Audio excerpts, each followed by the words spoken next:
It's 5 o'clock.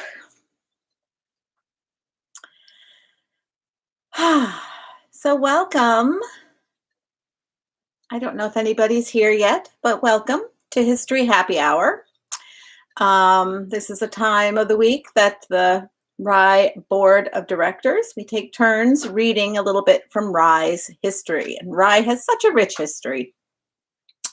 And we'd like to do it with a cocktail or a mocktail, doesn't matter. Tonight I have a whiskey sour. So welcome. My name is Jenna MacDonald, and I am a board member for the Rye Historical Society. And we are reading from Just Rye Harbor. And we chose this book to read right now because they are currently dredging the harbor. And we thought it would be nice to have some more history about it. So last week, Kelly was reading. She started a chapter that she didn't finish, and it's about Rye Harbor's extraordinary fisherman, Lloyd Hughes. And he grew up in Greenland. And there were a lot of pictures in here. Lloyd battling a large tuna. Wow, that is a large tuna. Look at that. That is a very large tuna. So I think that right here is where we ended, where Kelly ended. It says, so I'll just start with the paragraph that starts before. Lloyd Hughes now lobsters until November 1st. Sometimes when someone says to him, "It's a slow day," he looks back and says, "Are you kidding? For years, there would only be 2 cars in the entire parking lot." In June 1974, Lloyd Hughes left Rye Harbor along with 14 other commercial fishing boats to set sail on the first leg of the Sail to Washington trip, supporting the 200-mile limit. The fleet of New Hampshire and Maine boats sailed to Gloucester, where a small group of representatives from both states were transferred to ships waiting to take them to Washington. The boats eventually journeyed up the Potomac to testify at congressional hearings on the Studd's Magnuson bill, which was to forbid foreign fishermen from fishing within 200 miles of U.S. shores. The Magnuson Act was passed in 1976. Since then, there has been a surge of interest in fishing, with some of the lobster fishermen turning to gill netting, but recent restrictions have diminished their numbers.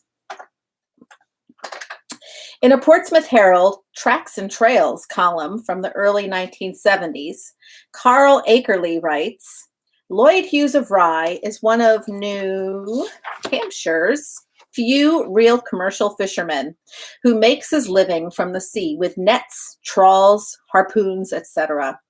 Lloyd gave up lobstering a while back. He says he has no regrets, especially when he takes to sea and has to weave his way through thousands of lobster buoys. It seems that today just about everybody is lobstering. As you go out of Rye Harbor, the sea is literally covered with multicolored buoys. It was not so 25 years ago, but times change and Lloyd decided to change, and he now sticks strictly to fish." Off No Man's Land, near Martha's Vineyard, it was reported that Hughes had picked up 3 big swordfish in addition to his usual catch of other species. One article said, Lloyd Hughes of Lock Road was looking for tuna off Algonquin, Maine, when he harpooned the swordfish weighing more than 600 pounds. The fish was sold to the Ray Parker Lobster Pound at Rye Beach. Earlier that summer, Hughes set a record when he harpooned a mammoth 748-pound tuna off Gloucester, Mass. Wow, that's huge. I'm going to drink to that.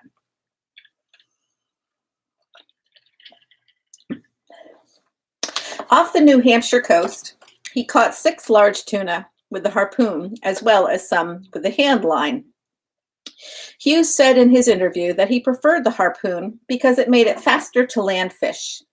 On one occasion, he and his 2-man crew watched 7 whales off Jeffrey's Ledge. He observed, "Japanese boats will be out there in August, and they will be fishing for and loving tuna." As captain of the 50-foot gill netter Sea Hag, Hughes stated that in the 1960s, a fisherman could pull in 10,000 pounds of haddock a day, Whereas when the flotilla left Rye Harbor in 1974, a fisherman would be lucky to catch 3 haddock a day, as there was competition from foreign vessels.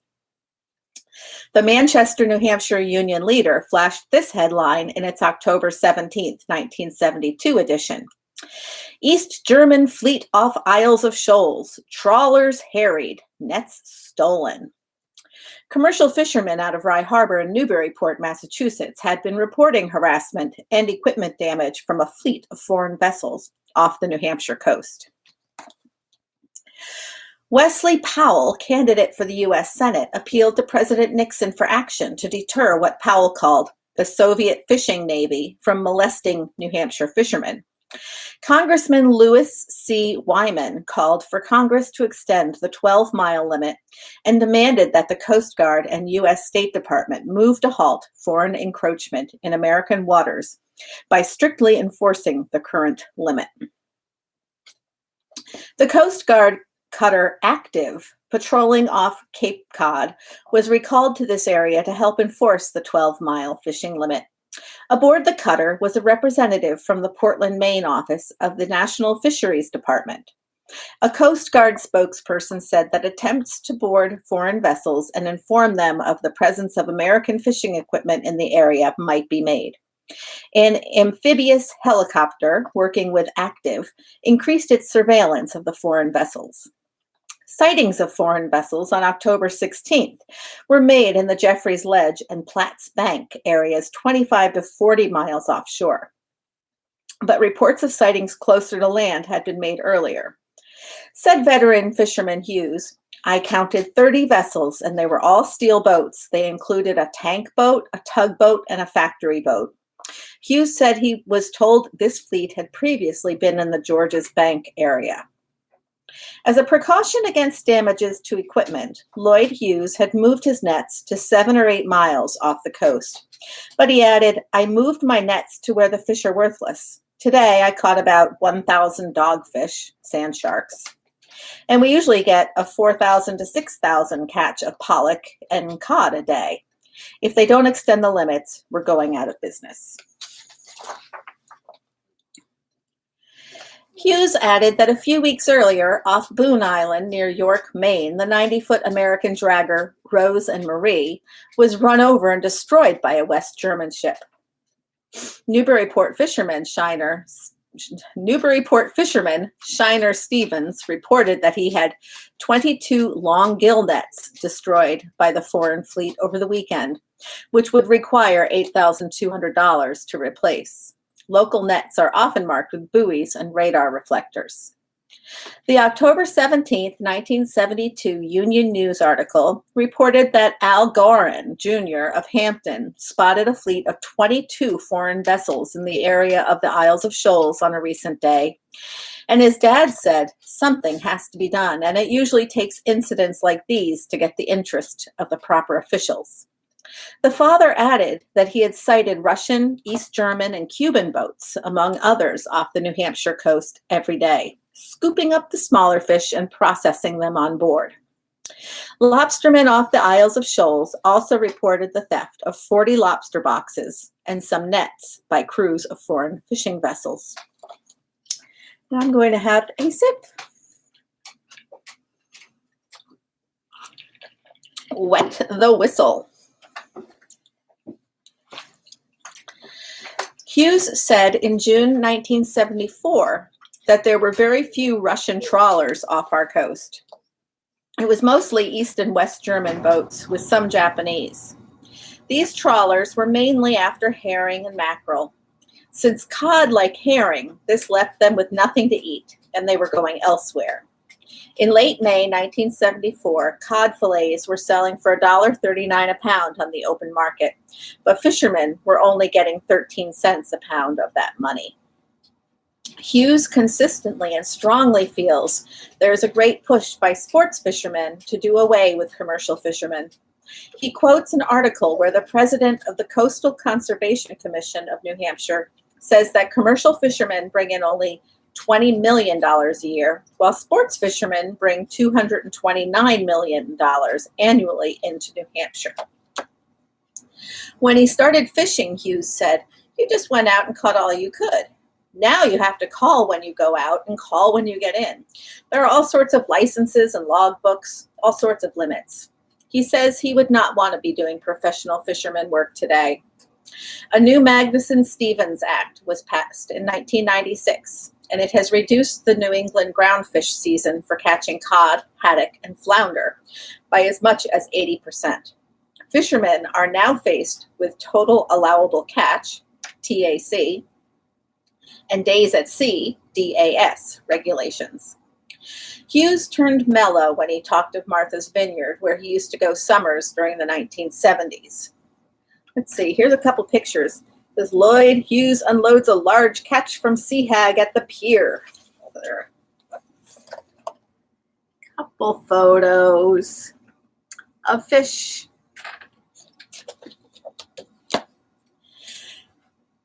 He had a chance to buy a house overlooking the harbor just 100 feet off the water. The house was a friend's mother's place. I loved it down there, he said wistfully, but he had already built his Rye home. On the tape, he enjoyed saying that if you go through the Martha's Vineyard breakwater, you make a hard left and you're in New Hampshire Bight, a small cove. During the Strawberry Bank interview, Lloyd Hughes sometimes said much while saying very little. When asked if things ever got horrible and risky, he answered shortly and simply, yes, there's a lot of risk. You just have to stay in your boat.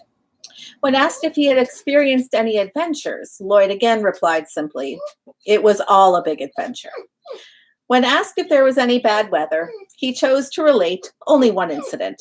Coming back from Provincetown, accompanied by another boat, a 42-foot Bruno, he saw a gale suddenly blow up halfway home, and the men had to pull into Newburyport. His friend lost every window in the boat, and Bruno's, said Hughes, were good sea boats. When the interviewer wondered if he recalled any other bad weather stories, he simply said, yes, I remember a lot of them, then ended the interview. So that is the end of that chapter. The next chapter, which I think there's time to read, chapter 19, and it's titled Fiercely Independent Fishermen Struggle with Unending Regulation. So the Magnuson-Stevens Fishery Conservation and Management Act is the governing authority for all fishery management activities occurring in federal waters within the 200 nautical mile limit of the United States, also called the Exclusive Economic Zone. The Magnuson Act, originally signed into law in 1976, was designed to extend control of U.S. waters to 200 nautical miles, phase out foreign fishing activities within this zone, prevent overfishing, especially by foreign fleets, allow overfished stock time to recover, and conserve and manage fishery resources. The National Marine Fisheries Service, part of the Commerce Department's National Oceanic and Atmospheric Administration, is the lead agency for managing the Magnuson Act. 8 regional fishery management councils provide a forum for industry, state, and public participation in the decision-making process. The regional council writes fishery management plans for its jurisdiction, and the plans are approved or rejected by the Secretary of Commerce. What is my dog doing? She's trying to bother the cat. Stop it. Go lie down. Once approved, the National Marine Fisheries Service carries the plans out, with the Coast Guard providing the enforcement. The Magnuson Act requires that Congress periodically reauthorize the act to keep it current and address new issues. The last reauthorization of the measure was signed into law by President Clinton on October 11, 1996, called the Magnuson-Stevens Act, or the Sustainable Fisheries Act, which reauthorized the act through 1999. Several attempts since then to pass another reauthorization have failed. There's a picture here from National Fisherman. It's like a magazine. The cover of National Fisherman says it all. It says, more pain ahead for New England. The groundfish crisis continues, putting fishing communities from Maine to Alaska on alert. So that is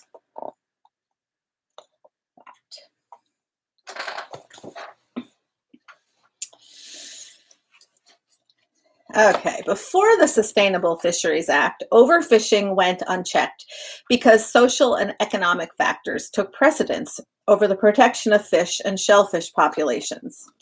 The SFA amendments now explicitly prohibit overfishing and require all currently overfished stocks to be rebuilt. They also require that bycatch, fish caught unintentionally and discarded, be assessed, and that measures be taken to avoid bycatch altogether, or when that is not possible, to minimize the mortality of bycatch. Lobster landings in millions of pounds in New Hampshire went from 1.8 in 1995 to 1.6 in 1996, 1.4 in 1997, and 1.2 in 1998. Lowering numbers are hard to accept when one hears that in earlier times, lobsters were fed to servants and prisoners, and sometimes used as crop fertilizer. One lobsterman's grandfather told him that in his time, bars sometimes served lobster like popcorn. I had not heard that one before. I like that. Effective May 1st, 2000, the National Oceanic and Atmospheric Administration transferred management authority for lobster fishing in federal waters from the Magnuson-Stevens Act to the Atlantic Coastal Fisheries Cooperative Management Act. The Federal Register of December 6, 1999 acknowledged this was being done because about 80% of lobster fishery activity was taking place in state waters. The transfer increased state responsibility for lobster management while retaining NOAA responsibilities. The lobster industry now works through a commission, Atlantic State Marine Fisheries Commission, rather than a regional fishery management council. There is an 8-year rebuilding schedule ending December 2005 to restore egg production.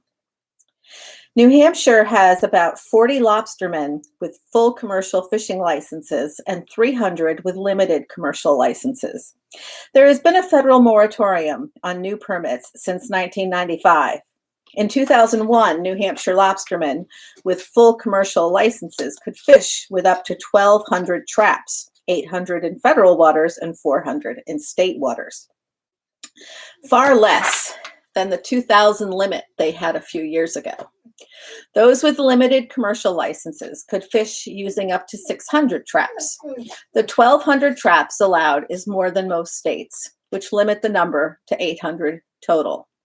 Nearby Maine has other problems. In late 2002, the National Marine Fisheries Service was discussing the closure of 1,600 square nautical miles of lobster fishing grounds off the coast of Maine. The area would run from Cape Porpoise Harbor down to Cape Ann Light and extend out past the Isles of Shoals. The action was being considered because NOAA was concerned about extending the protection zone for the northern right whale. Several of them were spotted near Jeffrey's Ledge, and the National Marine Fisheries Service has the right to close down the area to fishing within 48 hours to protect them. If a decision were made to close, lobstermen would be given only 2 days to move their gear out of the area, regardless of weather conditions. Take a little break, have a little sip.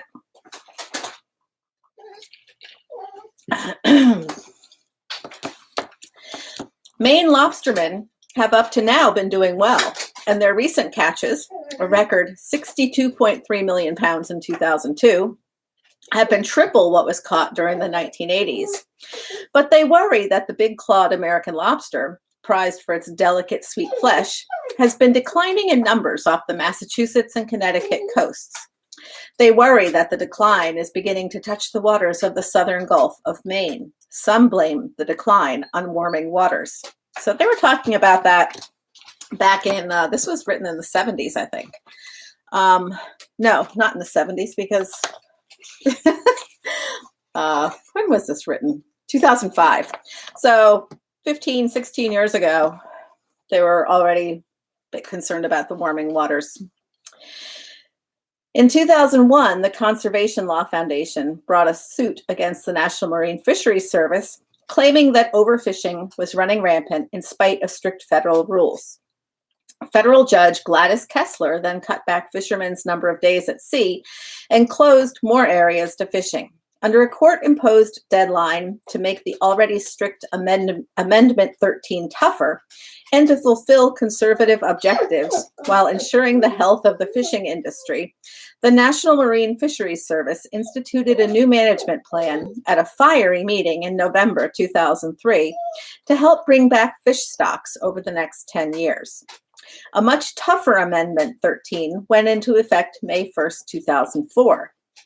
Such strict rules are hard to believe because, as Priscilla Brooks and Robert Fleming of the Conservation Law Foundation wrote in a June 28, 2004 article, New England fishing lore is filled with tales of the first European sailors who found cod so abundant on George's Bank that they could scoop them out of the water in buckets.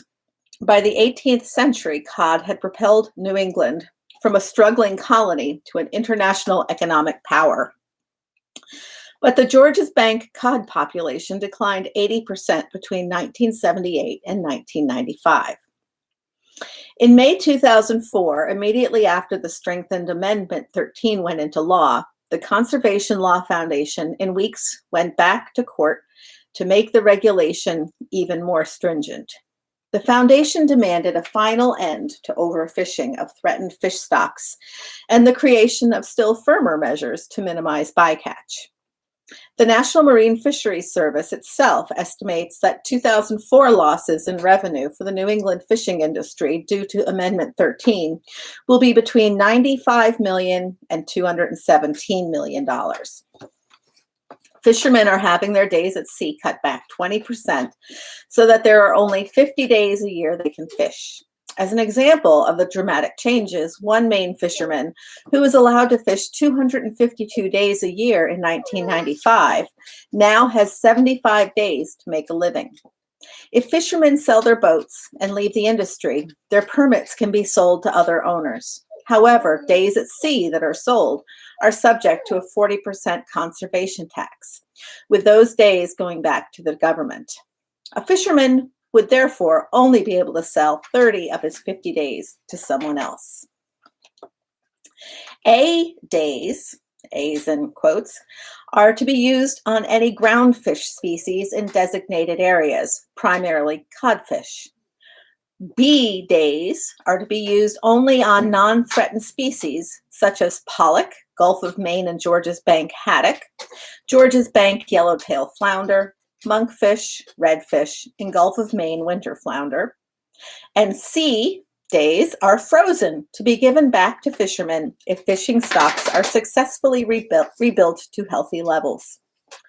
Foster's Sunday Citizen, in an article by reporter Michael Goot on May 2nd, 2004, titled New Tough Rules Threaten Fleet, quotes Rye Harbor fisherman Peter Kendall, whom author Rosemary Clary complimented this summer on the fine painting job done on his revamped Rye Harbor boat, Kelly Rose, formerly Miss Alicia. Ooh, I wonder if there's a story there. He operates another boat out of Portsmouth called the Elizabeth Ann and has been fishing for 8 years.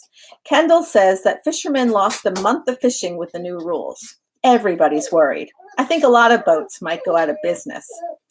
Some guys won't be able to make it if they only have 50 days to fish. The old cod quota of 500 pounds was increased to 800 pounds per trip, but this will not help take back the days at sea that everyone has lost in recent years.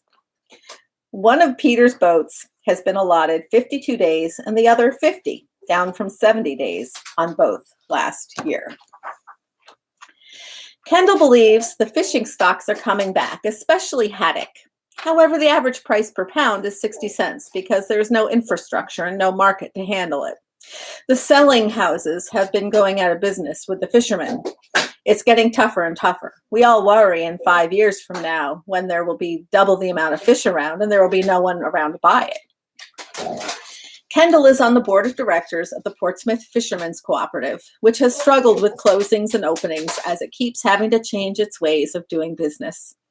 As an example of innovation by necessity, the cooperative recently and reluctantly dismissed its manager and sold all of its fish at the Gloucester, Massachusetts auction instead of marketing them itself.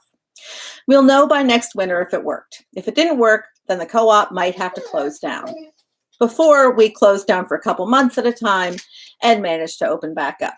The next time we close, I'm sure it will be for good. The fishermen that are still in the business are trying to stay in it as long as they can. It's a way of life. Nobody wants to do anything next year. Oh, nobody wants to do anything else. It just comes down to financially, can you make it? At the end of next year, some guys may have to face the fact that they cannot make it. It's not very independent anymore. The government tells you when you can go fishing, where you can go fishing, and how much you can catch. Goot's article also quoted 50-year-old Hampton fisherman David Goethel, who has been fishing since he was 13 and holds a biology degree from Boston University. In November 2004, Goethel was honored with a national award by National Fisherman magazine for his active involvement in cooperative efforts to research and manage marine fisheries resources. He says everybody's pretty grim. A lot of people, for whatever reason, have ignored this process. They thought somehow, some way, something magical would happen and things wouldn't get any worse for them. I think there are a lot of people who are waking up with a good dose of reality. Obviously, fewer days mean fewer fish being caught and less income. If you haven't got some other form of income from fishing, such as research grants, I just don't know how anyone can make it on the days they're allotted. It is hard to guess how much revenue will be lost. It already is difficult to survive. Right now, many local fishermen are idle because the local inshore fishery is closed in April, May, and June, when cod are aggregating and spawning. I am only going to go fishing when I am certain I can catch as much as I can, and I will try to fish in other fisheries like shrimp and silver hake. However, the problem is some of those fisheries are seasonal and the market and price are limited. Once buyers have enough quantities of those fish for a day, they will not buy any more. We're all holding our breath that somebody is going to help us. We've always been told the consumer would be happy to pay for conservation. Goethel adds, what I expect you're going to see in the short term is what days are available being put on a relatively few number of vessels. In Goethel's Hampton Harbor, there were 20 full-time fishing vessels several years ago. Now Hampton is down to about 10 boats. Everything that keeps the fishing industry running. They're going to have less business. There's going to be a ripple effect. At some point, that's going to hurt all of us severely. We need competition in the infrastructure to keep the cost of goods we buy reasonable. That concerns me as much as the restrictions. This is a science experiment, and the fishermen are in the middle of it. For people my age, it isn't going to matter. Fishing is a young man's game. You've got to be agile, nimble. I planned on being retired by 50. With all the restrictions we've had, it didn't work out. Who wants to go through the aggravation, the constant changing regulations, the fear of being arrested if you're 10 pounds over the trip limit? New Hampshire Commercial Fishermen's Association Director Eric Anderson has also been New Hampshire representative to the New England Fisheries Management Council. Eric says, tell me how anybody's going to make a living. I'd like to know. Besides the cuts and days at sea, there have been a large amount of additional measures already in place, such as area closures, gear limitations, trips, and so on. We're not just at the doorstep of this regulatory issue. This is laid on top of 8 years of additional regulatory actions, which have all been prohibitive, which have all decreased people's ability to operate. Some fishermen may have been able to get by, but have not been able to reinvest in their vessels. Consolidation remains an option, but there are costs to that. Buying additional permits could cost $100,000 or more. Anderson says he's also worried about the ability of the infrastructure to be sustained, including the co-ops. These places have very high costs to operate. We're at a complete disadvantage to make a lot of adjustments. We deal in fish. We can't go sell cookies and ice cream. Fish prices might go down if the infrastructure goes by the wayside, because there will be no market. If they can't handle a lot of fish, they don't want the fish. Got a couple more pages left, just checking time. When they don't want the fish, it has less of a price. The industry is well on the way to recovery. There are some species that there are still some issues with, but those issues I think will resolve themselves naturally. One of the problems with the law is that we have to rebuild all species to levels that many of us have never seen before. Anderson added in a Portsmouth Herald article of May 18th, 2004. I'm 52 years old. I don't know. I don't know if I'm going to be the guy welcoming you at Walmart or the guy saying, may I take your order? The Portsmouth Herald on May 18th, 2004 writes in its editorial, honest science will be needed to analyze fishing restrictions. We need to remember that fishermen weren't the only ones contributing to the downfall of our native fish stocks. Seaside development, heavy use of lawn fertilizers, wetland encroachment, automobile and power plant emissions, overuse of pesticides and other chemicals, and ineffective wastewater disposal are just a few of the non-fishing activities hurting the life cycle of native fish. Foster's reporter Goot quotes New Hampshire, United States Senator Judd Gregg as saying he is closely monitoring the impacts of those regulations on seacoast families. There are signs fish stocks are beginning to recover, and it is my hope that in the long run, these new regulations, which have been developed with the input of the fishing industry, will bring back healthy fish populations and lead to a thriving industry in the years to come. Fishing has long been an important part of the culture and economy of our coastal communities, and it is my goal to preserve this way of life for future generations. Reporter Goot quotes Chief John Nelson of the Marine Fisheries Division at the New Hampshire Fish and Game Department as saying, most fishermen are seeing a cut of about 40%, which would most affect those who were just getting by. Reductions in revenue could range from 30 to 40% to as high as 60 to 70%. Our hope is that we will be able to maintain the industry and the infrastructure at the same time. But obviously, it's going to be hard on a lot of families on the seacoast. There are about 60 full-time boats in the fishery. Nelson highlighted as one bright note that fishermen do not have to use their whole allotted time every time they go out. If they can catch their 800 pounds of cod and return in 12 hours, they theoretically have 100 times they can go out to meet the 50-day allotment. The cod quotas increasing from 500 to 800 pounds may help offset some of the limitations.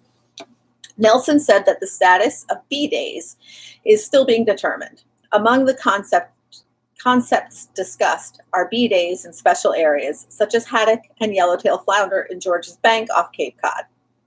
These are species that are not in as bad shape as some species. However, it may not be realistic for local fishermen.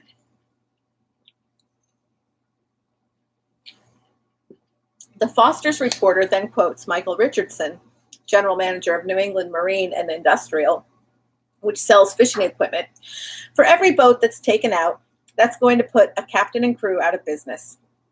It will also have a negative effect on the facilities that sell gear and products used to support the fishing industry. If you lose the entire ground fish industry in New England, it's not going to be just the fishermen themselves. You have cutting houses, you have any number of shoreside facilities that are all supported by that industry. That's certainly going to have a real dynamic effect on those people. Richardson said that he believes the governing agency has been pushing an agenda. National Marine Fisheries Services has made it abundantly clear that they think there's too many boats fishing. They are finally accomplishing what they may have been trying to accomplish for the last 10 years. Fishermen in this industry have been probably the most adaptive people you could ever imagine. I can't imagine any other industry that could have taken the blows this industry has taken. The impact of the Magnuson Act and the Amendment 13 were again made evident when federal fisheries managers closed hundreds of square miles of Georges Bank to groundfish fishing on October 1st, 2004. The strong measure was an attempt to prevent overfishing of yellowtail flounder, a case where fishermen have reached Georges Bank flounder limits set out in Amendment 13. The closure will apply to all groundfish vessels, including those seeking haddock, because bycatch problems cause flounder to be caught unintentionally by those seeking haddock. An attorney for the Conservation Law Foundation stated he sees the closure as evidence Amendment 13 may be working. If fishermen can improve their gear and fishing practices by avoiding bycatch, they can target fairly healthy fish populations, such as Georges Bank haddock. Enforcement of regulations based on the Magnuson Act was shown to be aggressive recently when the October 30th, 2004 Portsmouth Herald reported, illegal catches bring fines. 3 commercial fishing boats cited for a total of $85,000. Boats working near Rockland, Maine, Portland, and Gloucester were issued fines October 12th by the National Oceanic and Atmospheric Administration for violations of the Magnuson-Stevens Fishery Conservation and Management Act. While they were fishing for herring, they allegedly landed and possessed northeast multi-species, including haddock and hake, in violation of federal fisheries regulations. The incidents were processed quickly because these cases were being so closely watched by both the herring and groundfish industries. The owners had 30 days to respond to the citations and were allowed to request an administrative hearing before a judge. All right, so we finished talking about a lot of fishing. Next week, I'm really looking forward to knowing more about this. So you know that Ari Onassis wanted to build an oil refinery right off the coast. And so the next chapter is all about Ari Onassis and the oil super tankers off of Rye. So thank you for joining me. And my whiny dog. I don't know if you could hear that throughout the whole thing. My name's Jenna McDonald. I'm a board member with the Rye Historical Society, and I'm so glad you could join us tonight. Have a great week. Bye.